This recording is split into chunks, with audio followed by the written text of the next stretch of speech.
కార్తీక దీపం 2 serial episode రసవత్తరంగా సాగుతోంది.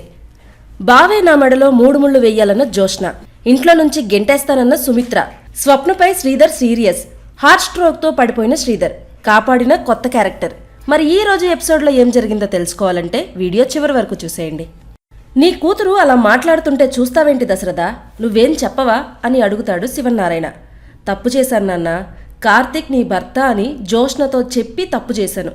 ఇప్పుడు తను చిన్నపిల్ల కాదు, అర్థం చేసుకోవాలి. ఒక తల్లిగా సుమిత్ర న్యాయంగానే మాట్లాడుతోంది అంటాడు దశరథ. నా మెడలో బావే 3 ముళ్ళు వేయాలి అని గట్టిగా అరిచి చెప్తుంది జోష్న. చెప్తే అర్థం కాదా, నువ్వు అసలు మనిషివేనా అని జోష్నను అసహ్యించుకుంటుంది సుమిత్ర.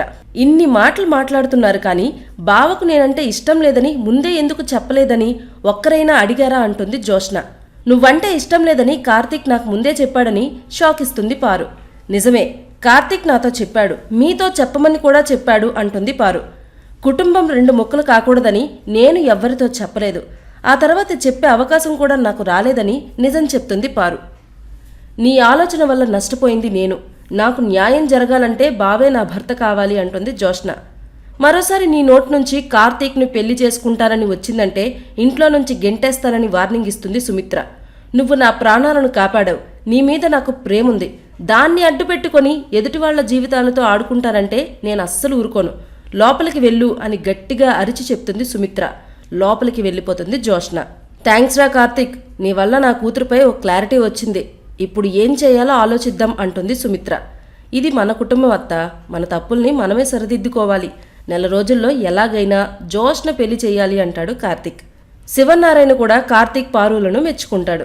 మరోవైపు శ్రీధర్ టిఫిన్ చేస్తూ ఉంటాడు. స్వప్న వచ్చి ఫ్రెండ్స్తో కలిసి టూర్కి వెళ్తాను నాన్న అని చెప్తుంది.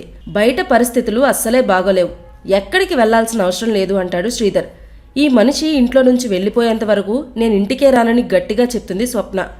ఇలా మొండిగా ప్రవర్తిస్తేనే జోష్నను వైరా కిడ్నాప్ చేశాడు, కార్తీక్ కాపాడి ఇంటికి తీసుకొచ్చాడు. నా కూతుర్ని ఎవరైనా కిడ్నాప్ చేశామని చెప్తే నాకు ఎలా ఉంటుందో ఆలోచించు. ఎక్కడికి వెళ్లాల్సిన అవసరం లేదు, ఇంట్లోనే ఉండు అని ఆఫీస్కి బయలుదేరతాడు శ్రీధర్. వంటగదిలో పని చేసుకుంటూ ఉంటుంది దీప. సుమిత్ర వచ్చి జోష్న మాట్లాడిన మాటలు నిన్ను ఎంత బాధ పెట్టాయో నేను ఊహించగలను, తన తరపున నేను క్షమాపణ కోరుతున్నాను అంటుంది.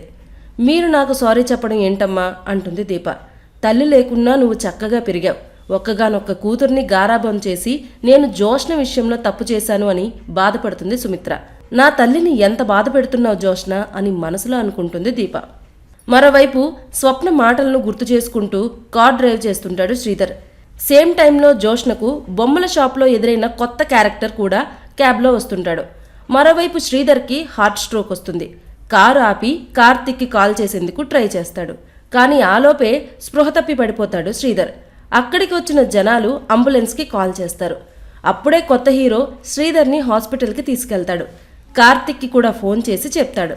కార్తీక్ హడావిడిగా హాస్పిటల్కి వెళ్ళి బెడ్ మీద ఉన్న శ్రీధర్ని చూసి బాధపడతాడు. నిన్ను కాపాడింది ఎవరు మాస్టారు, తనకు థ్యాంక్స్ చెప్పాలి అంటాడు కార్తీక్. మెడిసిన్ కోసం వెళ్ళాడు అని శ్రీధర్ చెప్తే సరే కలిసొస్తా అని చెప్పి బయటకు వెళ్తాడు కార్తీక్. అనుకోకుండా కొత్త హీరోని ఢీకొడతాడు కార్తీక్. సారీ చెప్పి పడిపోయిన పేపర్స్ తీసి ఇస్తుండగా శ్రీధర్ పేరు కనిపిస్తుంది. ఇక అక్కడితో నేటి కార్తీక దీపం 2 సీరియల్ ఎపిసోడ్ ముగుస్తుంది.